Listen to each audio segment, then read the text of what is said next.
All right.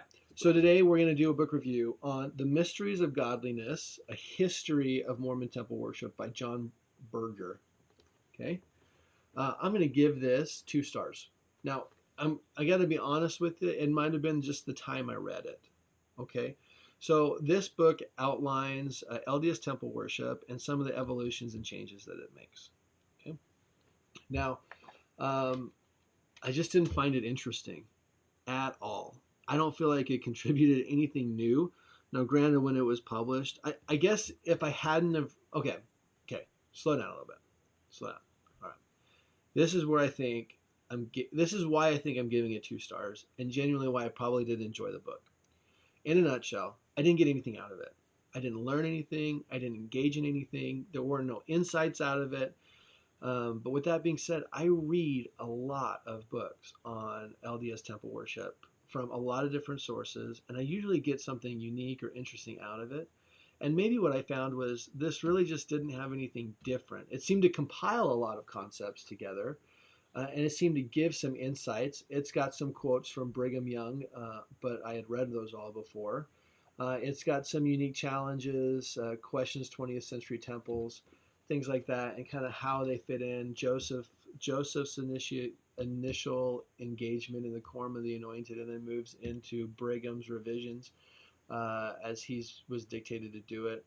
I wouldn't say this is a pro LDS temple worship book. It's very historically focused. So you're not going to walk out getting insights on your temple worship. So it's definitely not a 4. Okay. It's not going to make it more spiritual. I definitely don't think it needs to make you a 3. It's not the best book to read if you're interested in that. I'm going to move it to a 2.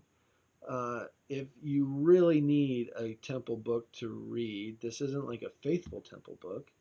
But if you're just interested, because it looks interesting, I guess you could read it.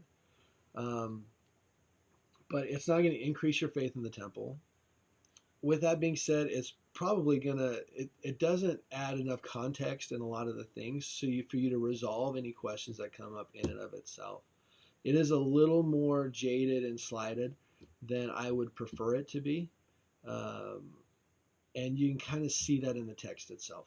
So the way they choose what they put in kind of makes you think, okay, he's got a little bit of an agenda here, but he does an okay job. So it's not a 1-star book. It's not absolutely going to it's not a terrible book. He does a good job. I think he knows who his market is and who he's trying to educate. So it's not necessarily for the LDS community, if that makes sense. So I'm going to give it 2 stars. Definitely not a neat read. Definitely not something that you need to engage in if you're interested. There are better books that I think have more historical context and a little less editorial commentary.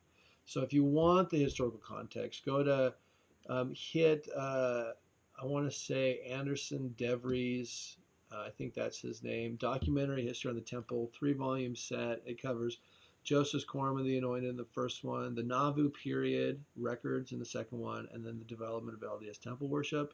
I feel like that has all the historical backing that you would need, as well as all the content in this book for the most part, but in a documentary history. So there's very little commentary and I think very little bias in the editorial arrangement. I'd give those books a much higher rating and recommendation than this one. I think this is just for those who are interested maybe in bashing on the temple ordinances for the most part, more likely to educate them. I don't think the author did that. I just think that's kind of where this is going to sit in the LDS community. So you're never going to see a Deseret book. You'll probably find it on Amazon for $20 or $30. Again, I wouldn't recommend picking it up.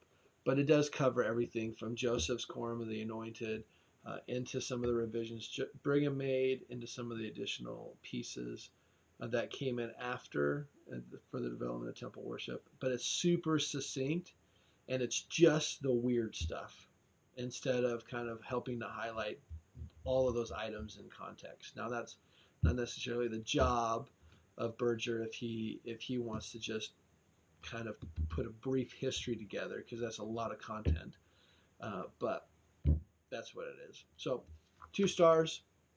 Doesn't need to be on anyone's bookshelf. But if you're desperate and you've read everything else, you could read this. But again, if you're desperate and read everything else, you read it and say, well, I already knew all that. And you just put it aside. All right, like I did. All right. Thanks, guys. LDSBookReviews.com. Check us out.